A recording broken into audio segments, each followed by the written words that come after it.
Hello ಸ್ನೇಹಿತರೆ, ಎಲ್ರಿಗೂ ನಮಸ್ಕಾರ. ಇವತ್ತು ಭೋಗಿ ವಿಷಯದ ಬಗ್ಗೆ ನಾನು ಅದರ ಆಚರಿಸುವ ಹಿನ್ನೆಲೆ ಮತ್ತು ಅದರ ಫಲಗಳು ಮತ್ತು ಸಾಮಗ್ರಿ ಕೊಡೋ ಯಾವ್ಯಾವುದು ಅದರ ಬಗ್ಗೆ ತಿಳಿಸ್ಕೊಡ್ತೀನಿ. ದಕ್ಷಿಣಾಯನದ ಕೊನೆಯ ದಿನ ಮತ್ತು ಮಾರನೇ ದಿನ ಏನಾಗ್ತದೆ ಅಂದ್ರೆ ಸೂರ್ಯ ತನ್ನ ಪಥವನ್ನು ಬದಲಿಸ್ತಾನೆ.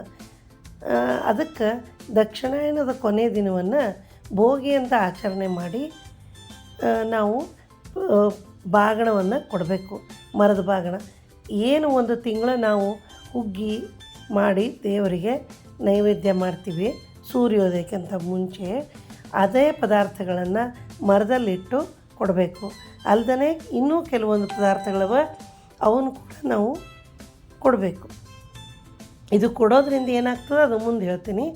ಈಗ ಸೂರ್ಯ ತನ್ನ ಪಥವನ್ನು ಚೇಂಜ್ ಮಾಡ್ತಾನೆ ಅಂದ್ರೆ ಸೂರ್ಯ ಧನುರಾಶಿಯಿಂದ ಮಕರ ರಾಶಿಗೆ ಪ್ರವೇಶ ಆದಾಗ ಉತ್ತರಾಯಣದ ಪರ್ವಕಾಲ ಅಂತ ಹೇಳ್ತೀವಿ. ಅದು ಶುರುವಾಗ್ತದೆ.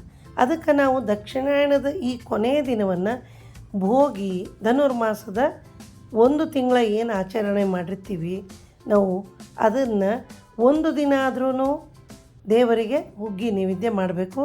ಅಲ್ಲದೆ ದಂಪತಿಗಳು ಊಟ ಮಾಡುವ ಹಾಗ ಒಂದು ಬ್ರಾಹ್ಮಣ ದಂಪತಿಗೆ ಭೋಗಿಯನ್ನು ಕೊಡಬೇಕು, ಸಾಮಗ್ರಿಗಳನ್ನು ಕೊಡಬೇಕು.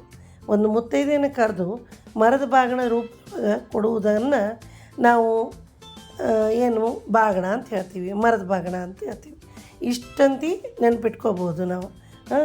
ಈಗ ಧನುರ್ಮಾಸದಾಗ ಒಂದು ದಿನವೂ ನಾವು ಭಗವಂತನಿಗೆ ಹುಗ್ಗಿ ನೈವೇದ್ಯ ಮಾಡದೇ ಹೋದಾಗ ಇದು ಒಂದು ಕೊನೆಯ ಅವಕಾಶ ಇರ್ತದೆ ಮಾಡಲಿಕ್ಕೆ. ಹುಗ್ಗಿ ನೈವೇದ್ಯ ಮಾಡದೇ ಹೋದರೆ ಏನಾಗ್ತದೆ ಅನ್ನೋದಕ್ಕೆ ದಾರಿದ್ರ್ಯತೆಗೆ ನಾವು ದಾರಿ ಮಾಡಿಕೊಟ್ಟಂಗೆ ಆಗ್ತದೆ.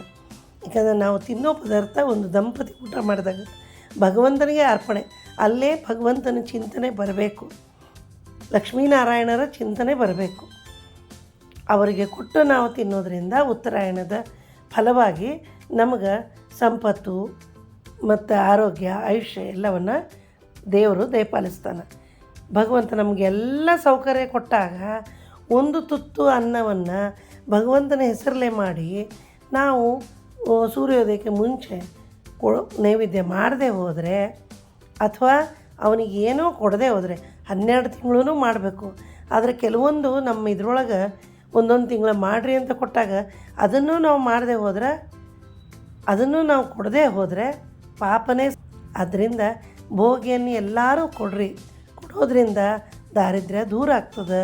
ಅಲ್ಲದೆ ಪಿತೃಗಳು ತೃಪ್ತಿ ಆಗ್ತಾರೆ.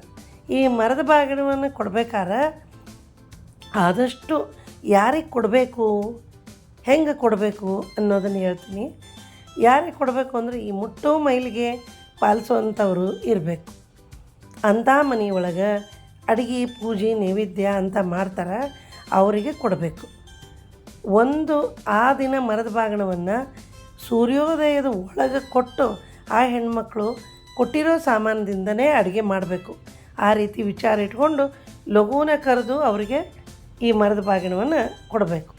ಆಮೇಲೆ ಅವರಿಗೆ ಅದು ಕೊಟ್ಟಾದಮೇಲೆ ನಾವು ಎಣ್ಣೆ ಅರಿಶಿನ ಹಚ್ಕೊಂಡು ತಲೆ ಸ್ನಾನ ಮಾಡಬೇಕು. ಆ ದಿನ ಮುತ್ತೈದೆಯರು ಕಣ್ಣಿಗೆ ಕಾಡ್ಗಿ, ಸಿಂಧೂರ, ಬಳಿ, ಅಲಂಕಾರಗಳನ್ನು ಪತಿಯ ಆಯುಷ್ಯ ಅಭಿವೃದ್ಧಿ ಸಲುವಾಗಿ ಹಾಕ್ಕೋಬೇಕು. ಇದು ಶಾಸ್ತ್ರಸಮ್ಮತನೂ ಅದ. ಯಾವುದೇ ರೀತಿಯಿಂದ ಮರದ ಬಾಗಿಣವನ್ನು ಕೊಡುವಾಗ ಯಾವ್ಯಾವ ವಸ್ತುಗಳನ್ನು ಕೊಡಬೇಕು ಅನ್ನೋದನ್ನು ನಾನು ಇಲ್ಲೇ ಹೇಳಲಿಕತ್ತೀನಿ. ಆ ವಸ್ತುಗಳನ್ನು ಇಟ್ಟೀನಿ, ಅದನ್ನು ನೀವು ನೋಡ್ಕೊಳ್ರಿ. ಮೊದಲು ಅದು ಮರ ಇಟ್ಕೊಂಡು ಮರದ ಕೆಳಗೆ ರಂಗೋಲಿನ ಹಾಕ್ಕೋಬೇಕು. ಇದು ಮೊದಲೇ ಮಾಡಿರೋದ್ರಿಂದ ನಾನು ಬರೀ ವಸ್ತುಗಳನ್ನು ಇಟ್ಟೀನಿ. 12ನೇ ತಾರೀಕು ಏಕಾದಶಿ, ದ್ವಾದಶಿ, ತ್ರಯೋದಶಿ 3 ಬಂದುಬಿಟ್ಟಾವ. ಹುಣ್ಣಿಮೆನೂ ಕೂಡೇ ಬಂದಿರ್ತದೆ, ಚತುರ್ದಶಿ ಹುಣ್ಣಿಮೆ. ಹಾಗಾಗಿ 13ನೇ ತಾರೀಕು ಅಂದರೂ ಪಂಚಾಂಗ ನೋಡಿಕೊಂಡು ಭೋಗಿ ಎಂದದ ಅವತ್ತು ದಾನ ಕೊಡಬೇಕು. ಈಗ ಯಾವ್ಯಾವ ವಸ್ತುಗಳನ್ನು ಇಟ್ಕೋಬೇಕು ಅಂತ ಹೇಳಿದರೆ, ಮೊದಲ ರಂಗೋಲಿ ಹಾಕಿ ಮಣಿ ಇಟ್ಟು ಅದರ ಮೇಲೆ ಮರ ಇಡಬೇಕು. ಆ ಮರದ ಕೆಳಗಡೆ ರಂಗೋಲಿ ಹಾಕಿರ್ತೀವಿ, ಅದ್ರ ಮೇಲೆ ಮರ ಇಟ್ಟಾಗ ಮರದ ಒಳಗೆ ಒಂಚೂರು ಅರಿಶಿನ ಕುಂಕುಮ ಹಾಕಬೇಕು. ಆಮೇಲೆ ಆ ಮಣಿ ಬಾಜುಕ್ಕೆ 2 ಕಡೆ ತುಪ್ಪದ ದೀಪ ಹಚ್ಚಿಟ್ಕೋಬೇಕು, ಗೆಜ್ಜೆ ವಸ್ತ್ರ ಇಟ್ಕೊಂಡಿರಬೇಕು, ನೈವೇದ್ಯಕ್ಕೆ ಸಕ್ಕರೆ ಇಟ್ಕೊಂಡಿರಬೇಕು. ಎಲ್ಲ ಮರದ ಬಾಗಿಣದ್ದು ಸಾಮಗ್ರಿ ತಂದು ಇಟ್ಕೊಂಡಿರಬೇಕು. ಇದರೊಳಗೀಗ ಅಕ್ಕಿ ಎಷ್ಟು ಕೊಡಬೇಕು ಅಂದ್ರೆ, 1 ಪಾವು ಅಕ್ಕಿ ಹಿಡ್ಕೊಂಡ್ರೆ 2 ಹೆಸರುಬೇಳೆ ಹಾಕಬೇಕು. 1ಕ್ಕಿಂತ ಹೆಚ್ಚು ಪ್ರಮಾಣದಾಗಿರಬೇಕು. ಅರ್ಧಕ್ಕಿಂತ ಹೆಚ್ಚಿಗೆ ಕೊಟ್ಟರು ಒಳ್ಳೆಯದೇ, 2 ಅಂತೂ ಮಿನಿಮಮ್ಮು. ಆಮೇಲೆ ಕಡಲೆಬೇಳೆ ಅವತ್ತು ಹೂರ್ಣಕ್ಕೆ ಹಾಕಲಿಕ್ಕೆ ಅಂತ ಕೊಡಬೇಕು. ಉದ್ದಿನಬೇಳೆ ಅದು ಒಗ್ಗರಣೆಗೆ ಹಾಕಲಿಕ್ಕೆ ಕೊಡಬೇಕು. ಆಮೇಲೆ ತೊಗರಿಬೇಳೆ, ಸಜ್ಜೆ ಹಿಟ್ಟು ಅಂಥೇಳಿ ಉತ್ತರ ಕರ್ನಾಟಕದ ಕಡೆ ಸಿಗ್ತದೆ. ಇಲ್ಲಿ ಈ ಕಡೆ ಈ ಭಾಗದಾಗ ಅಂದರೆ ಬೆಂಗಳೂರು ಈ ಕಡೆಯಿಂದ ಆಚೆ ಸಜ್ಜೆ ಬಕ್ರೀದ್ ಹಿಟ್ಟು ಸಿಗೋದು ಕಷ್ಟ. ಅವಾಗ ಜೋಳದ ಹಿಟ್ಟು ಕೊಡ್ಬೋದು ಅಥವಾ ಗೋಧಿ ಹಿಟ್ಟನ್ನು ಕೊಡ್ಬೋದು. ಆಮೇಲೆ ಎಳ್ಳು, ಉಪ್ಪು, ಹುಣಸೆ ಹಣ್ಣು, ಹತ್ತಿ, ದೇವರ ಮುಂದೆ ಹಚ್ಚೋ ಬತ್ತಿಗಳನ್ನು ಕೊಟ್ಟರು, ಮಂಗಳಾರತಿ ಬತ್ತಿ ಅದನ್ನು ಕೊಡ್ಬೋದು, ಇಲ್ಲ ಹತ್ತಿ ಕೊಟ್ಟರು ನಡೀತದೆ. ಹಸಿರು ಕಡ್ಲಿ ಗಿಡ ಇಲ್ಲಿ ನಾನು ತಂದಿಲ್ಲ, ತಂದು ಬಿಟ್ಟು ಇಡಬೇಕು. 12ನೇ ತಾರೀಕು ಮೊದಲೇ ಇಟ್ಟು ತೋರಿಸ್ಲಿಕ್ಕೆ ಸಿಗೋದು ಇಲ್ಲ, ಮತ್ತು ಸಿಕ್ಕರೂ ಒಣಗಿ ಹೋಗ್ತಾವೆ ಕೊಡಲಿಕ್ಕೆ. ಆಮೇಲೆ ಕಬ್ಬು, ಅವರೆಕಾಳು, ಕೆಂಪು ಕುಂಬಳಕಾಯಿ, ಬೆಲ್ಲ, ಧನಿಯಾ, ಜೀರಿಗೆ, ಲವಂಗ ಇಷ್ಟು. ಅದಾದಮೇಲೆ ಮೆಣಸು, ಇಂಗು, ಕೆಂಪು ಮೆಣಸಿನ್ಕಾಯಿ, ಅಡುಗೆಗೆ ಬಳಸೋ ಎಣ್ಣೆ, ಬೆಣ್ಣೆ, ತುಪ್ಪ, ತೆಂಗಿನಕೆಣ್ಣೆ, ಸೀಗೆ ಪುಡಿ, ಕೊಬ್ಬರಿ, ಒಣ ಕೊಬ್ಬರಿ ಇಡೋದು. ಈಗ ಬೆಣ್ಣೆ, ತುಪ್ಪ, ತೆಂಗಿನ ಎಣ್ಣೆ, ಅಡುಗೆ ಎಣ್ಣೆ ಇಷ್ಟನ್ನು ಇದರಲ್ಲಿ ತೋರಿಸಿಲ್ಲ. ಇದೆಲ್ಲ ಆಮೇಲೆ ಅವತ್ತಿನ ದಿವಸನೇ ಅಂದರೆ 12ನೇ ತಾರೀಕು ದ್ವಾದಶಿ ದಿವಸ ಬೆಣ್ಣೆ ತುಪ್ಪ ಎಲ್ಲ ರಾತ್ರಿ ಹಾಕಿ ಇಟ್ಕೊಂಡಿರ್ತೀನಿ.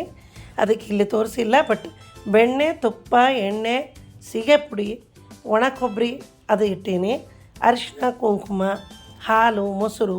ಹಾಲು ಒಂದು ವೇಳೆ ಕೊಡದೇ ಇದ್ದರೂ ನಡೀತದೆ. ಬಂದವರಿಗೆ ಮುತ್ತೈದರಿಗೆ ಅರಿಶಿನ ಕುಂಕುಮ ಹಚ್ಚಿ ಹಾಲು ಕುಡಿಲಿಕ್ಕೆ ಕೊಟ್ಟರೆ ನಡೀತದೆ. ಮೊಸರು. ಆಮೇಲೆ ನಿಷಿದ್ಧವಲ್ಲದ ಹಣ್ಣುಗಳು ಅಂದರೆ ಬಾಳೆಹಣ್ಣು, ಆರೆಂಜು, ಮೋಸಂಬಿ ಇಂಥವೆಲ್ಲ ಕೊಡ್ಬೋದು. ಮತ್ತು 5 ವಿಳ್ಯದೆಲೆ, ಅಡಿಕೆ. ಮರ ಏನು ನಮ್ಮ ಕಡೆ ಏನು ಕೊಡೋದಿಲ್ಲ. ಮರದೊಳಗಿಟ್ಟು ಬಾಗಿಣ ಕೊಡೋದು. ಅದನ್ನು ಕೊಟ್ಟಾದ್ಮೇಲೆ ಅವರೆಲ್ಲ ತೊಗೊಂಡು ಮತ್ತು ವಾಪಸ್ ನಮ್ಗೆ ಆ ಮರನ ತಂದು ಕೊಡ್ತಾರೆ. ಅದಾದಮೇಲೆ ಇದಕ್ಕೆ ಕರಿಮಣಿ ಸರ, ಬ್ಲೌಸ್ ಪೀಸು, ಅರಿಶಿನ, ಕುಂಕುಮ ಇವೆಲ್ಲ ಇಡೋದು. ಬಳಿ ಇಂಥವೆಲ್ಲ ಮರದ ಬಾಗಿಣದಾಗ ಇಡೋದು. ಮತ್ತು ವಿಳ್ಯದೆಲೆ ಜೊತೆಗೆ ದಕ್ಷಿಣೆನೂ ಇಡೋದು. ಇಷ್ಟೆಲ್ಲ ಇಟ್ಟಾದಮೇಲೆ ಕನ್ನಡಿ, ಬಾಚಣಿಗೆ, ಎಣ್ಣೆ, ಕಾಡಿಗೆ ಇದನ್ನು ಇಟ್ಕೊಂಡಿರೋದು. ಅರಿಶಿನ ಕುಂಕುಮ ಇಟ್ಕೊಂಡು ಮುತ್ತೈದೆನ ಕರೆದು ಆಕೆ ಕಾಲು ತೊಳೆದು ಒಳಗೆ ಕರ್ಕೊಂಡು ಬಂದು ಎಣ್ಣೆ ಹಚ್ಚಿ ಮತ್ತು ಕನ್ನಡಿ ಹಿಡಿದು ನಾವೇ ಎಣ್ಣೆ ಹಚ್ಚಬೇಕು, ಶಾಸ್ತ್ರ ಮಾಡಬೇಕು, ಕಾಡಿಗೆ ಕೊಡಬೇಕು, ಬಳೆ ಕೊಡ್ಬೇಕು, ಆಕೆಗೆ ಬಾಚ್ಕೊಳ್ಳಿಕ್ಕೆ ಬಾಚಣಿಗೆ ಕೊಡಬೇಕು. ಇಷ್ಟೆಲ್ಲನೂ ಕನ್ನಡಿ ಹಿಡಿದು ತೋರಿಸಿ ಮಾಡಬೇಕು. ಅದಾದಮೇಲೆ ಮರದ ಬಾಗಿಣ ಹೆಂಗೆ ಕೊಡೋದು ಅಂತ ತಿಳಿಸ್ಕೊಡ್ತೀನಿ. ಉತ್ತರ ಕರ್ನಾಟಕದ ಕಡೆಗೆ ನಮ್ಮ ಮಂದಿಯೆಲ್ಲ ನಾವು ಗಜ್ಜರಿನೂ ಹಾಕ್ತೀವಿ, ಬದನೆಕಾಯಿ ಹಾಕ್ತೀವಿ, ಆಮೇಲೆ ಸೊಪ್ಪು ಈರುಳ್ಳಿ ಬರ್ತದಲ್ಲ ಅದನ್ನು ಹಾಕಿರ್ತೀವಿ. ಆ ಕಪ್ಪು ಬದನೆಕಾಯಿ ಕೊಟ್ಟರೆ ಪೀಡಾ ಪರಿಹಾರ ಅಂತಾರೆ. ಕೆಲವರು ತಿನ್ನೋದಿಲ್ಲ ಆಚಾರ ಮಂದಿ, ಅವರು ದನಕ್ಕೆ ಎದಕ್ಕರ ಹಾಕ್ತಾರೆ. ಆದರೆ ನಾವು ಇಟ್ಬಿಡೋದು, ಅವ್ರು ಅದನ್ನು ಹಾಕ್ತಾರೆ. ಮತ್ತು ಇನ್ನೊಂದು ಏನಂದ್ರೆ ಪೀಡಾ ಪರಿಹಾರ ಅಲ್ಲದೇ ದೃಷ್ಟಿ ದೋಷನೂ ಪರಿಹಾರ ಆಗ್ತದೆ ಅಂತ ಹೇಳ್ತಾರೆ ಈ ಬದನೆಕಾಯಿ ಕೊಡೋದ್ರಿಂದ. ಈಗ ಇನ್ನು ಮರದ ಬಾಗಣದೊಳಗೆ ನಾವು ಮರದೊಳಗೆ ಹೆಂಗೆ ಇಡಬೇಕು ಅದರದ್ದು ಒಂದು ಕ್ರಮ ಅದ. ಆ ಕ್ರಮವನ್ನೇ ಹೇಳ್ಕೊಡ್ತೀನಿ. ಮರದ ಎಡಭಾಗಕ್ಕೆ ಅಕ್ಕಿ ಇಡಬೇಕು, ಬಲಭಾಗದೊಳಗೆ ಬೆಲ್ಲ ಇಡಬೇಕು ಅಥವಾ ಸಕ್ಕರೆ ಇಡಬೇಕು. ಅದರ ಮೇಲೆ ಬೇಳೆ ಮತ್ತು ಅದ್ರ ಮೇಲೆ ಜೀರಿಗೆ, ಧನಿಯಾ ಇತ್ಯಾದಿಗಳನ್ನು ಇಡಬೇಕು. ಇಷ್ಟೆಲ್ಲ ಇಟ್ಟು ಈ ಮೇಲಿನ ಎಡಭಾಗದಲ್ಲಿ ಉಪ್ಪನ್ನು ಇಡಬೇಕು. ಮತ್ತು ಸೌಭಾಗ್ಯದ ವಸ್ತುಗಳನ್ನು ಮರದ ತುದಿಗೆ ವಿಳ್ಯದೆಲೆ, ಅಡಿಕೆ ಎಲ್ಲ ಬಲಭಾಗಕ್ಕೆ ಇಡಬೇಕು. ಮತ್ತು ತರಕಾರಿಗಳನ್ನು ಉಪ್ಪಿನ ಕೆಳಗೆ ಇಡಬೇಕು ಅಂತ ಶಾಸ್ತ್ರ ಅದ. ಈ ಎಲ್ಲ ವಸ್ತುಗಳನ್ನು ತುಂಬಿದ ಮೇಲೆ ಮರದ ಮೇಲೆ ಇನ್ನೊಂದು ಮರ ಮುಚ್ಚಬೇಕು.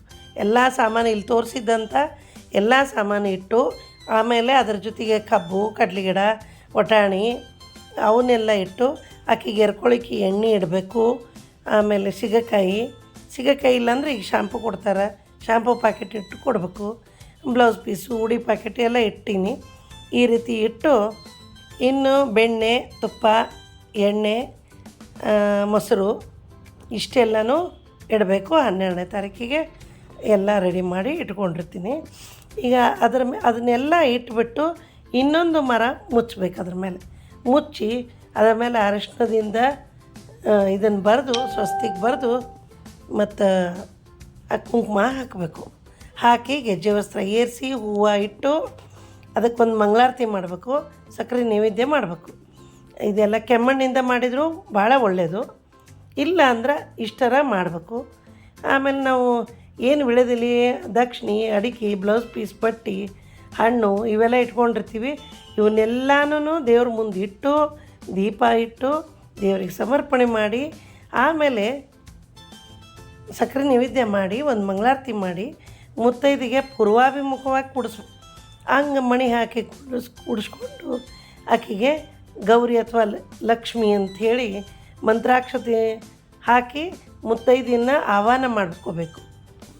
ಉಡಿ ತುಂಬಕ್ಕೆ ಆಕೆಗೆ ಎಲೆ, ಅಡಿಕೆ, ದಕ್ಷಿಣೆ, ಹಣ್ಣು, ವಸ್ತ್ರ ಕೊಟ್ಟು ಉಡಿ ತುಂಬಿ ನಮ್ಮ ಸೆರಗಿನಿಂದ ಈ ಎದುರುಗಡೆ ನಮಗೆ ಕಾಣೋ ಹಂಗೆ ಮತ್ತು ಅವ್ರ ಕಡೆ ಮರದ ಮುಚ್ಚಿದ್ದು ಈ ಒಂದು ಸರಳ ಇಡಬೇಕು, ಇನ್ನೊಂದು ಅದ್ರ ಅಪೋಸಿಟ್ ಇಡಬೇಕು. ಮರ ಇಡ್ಬೇಕಾರೆ ಮುಚ್ಚಿಡ್ಬೇಕಾರೆ ಹಂಗೆ ಇಟ್ಬಿಟ್ಟು 3 ಬಾರಿ ಮರದಿಂದ ಇಬ್ಬರೂ ಸೆರಗಿಡ್ಕೊಂಡು ಮರವನ್ನು ತೂಗಿಬಿಟ್ಟು ದಾನ ಮಾಡಬೇಕು. ದಾನ ಕೊಟ್ಟ ನಂತರ ಕನ್ನಡದಾಗಂತೂ ನಾವು ಮುತ್ತೈದಿ ದಾನ ತಗೋ ಅಂತ ಹೇಳ್ತೀವಿ. ಅವರು ಮುತ್ತೈದಿ ದಾನ ಕೊಡು ಅಂತ ಹೇಳ್ತಾರೆ. ಮರದ ಬಾಗಿನ ಕೊಡುವಾಗ ಒಂದು ಮಂತ್ರದ ಅದನ್ನು ಹೇಳೋದು, ಅದನ್ನು ಡಿಸ್ಕ್ರಿಪ್ಷನ್ ಬಾಕ್ಸ್ನಾಗ ಕೊಟ್ಟಿರ್ತೀನಿ. ರಾಮಪತ್ನಿ ಮಹಾಭಾಗೆ ಪುಣ್ಯಮೂರ್ತಿ ನಿರಾಮಯೇ ಮಯಾ ದತ್ತಾನಿ ಶೂರ್ಪಾಣಿ ತ್ವಯಾ ಸ್ವೀಕೃತ ಜಾನಕಿ ಅಂತ ಮರದ ಬಾಗಣ ಕೊಡೋರು ಇದನ್ನು ಹೇಳ್ತಾರೆ. ಬಾಗಣ ತಗೊಳ್ಳೋರು ಹೇಳುವ ಮಂತ್ರ. ರಾಮಪತ್ನಿ ಮಹಾಭಾಗೆ ಪುಣ್ಯಮೂರ್ತಿ ನಿರಾಮಯೇ ತ್ವಯಾ ದತ್ತಾನಿ ಶೂರ್ಪಾಣಿ ಮಯಾ ಸ್ವೀಕೃತ ಜಾನಕಿ. ಈ ರೀತಿಯಾಗಿ ಹೇಳಿಕೊಂಡು ಮರದ ಬಾಗಣ ಕೊಟ್ಟು ಭೋಗಿ ದಿವಸ ಈ ಕಾರ್ಯಕ್ರಮ ಆದಮೇಲೆ ಸಂಕ್ರಾಂತಿ ಹಬ್ಬ ಆಚರಣೆ ಮಾಡಿರಿ. ಎಳ್ಳು ಬೆಲ್ಲ ತಗೊಂಡು ಎಲ್ಲರೂ ಎಳ್ಳು ಬೆಲ್ಲದಂಗೆ ಚೆನ್ನಾಗಿ ಇರೋಣ ಅಂತ ಹೇಳ್ತಾ ಇವತ್ತಿನ ಈ ಭೋಗಿ ವಿಚಾರದ ಬಗ್ಗೆ ನನ್ನಿಂದ ಎಷ್ಟು ತಿಳಿದದ ಅಷ್ಟನ್ನೇ ಹೇಳೀನಿ. ನಿಮ್ಗೆ ಏನಾರ ಡೌಟ್ ಇದ್ರೆ ಕೇಳಿರಿ ಕಮೆಂಟ್ ಬಾಕ್ಸ್ ಒಳಗೆ.